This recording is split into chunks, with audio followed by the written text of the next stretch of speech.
So when I create my outline, really what I'm gonna have to look at is where my shortest point is at, because that's gonna allow you to create your outline. So I'm gonna work from my longest point in the center back to the nape up to my shortest point on this side, which is right at the massoid process.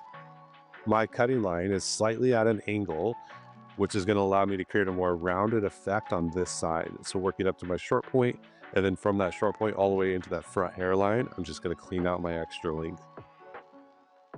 This again goes back into the very beginning of why I didn't want to leave the hair really full at the beginning, because it makes it incredibly difficult to make a clean line at the end.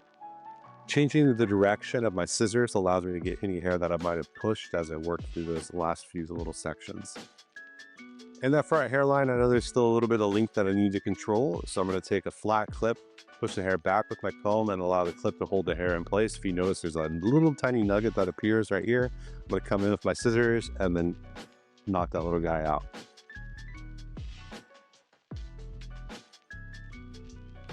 On the opposite side, I want to keep this side a bit more triangular. So again, I'm going to go for my shortest length, which is right at the massoid process, and work my way back to where I started to round out my perimeter on the other side.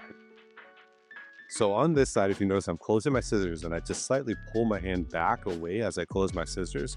That allows you to close your blade, but pulls the hair into the blades, and it's going to allow you to create a crisper, cleaner line throughout the back of this.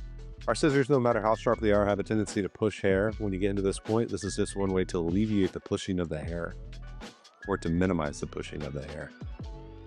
Working to my last little point here, then we can jump to the front and then connect my dots from the front to the massoid process.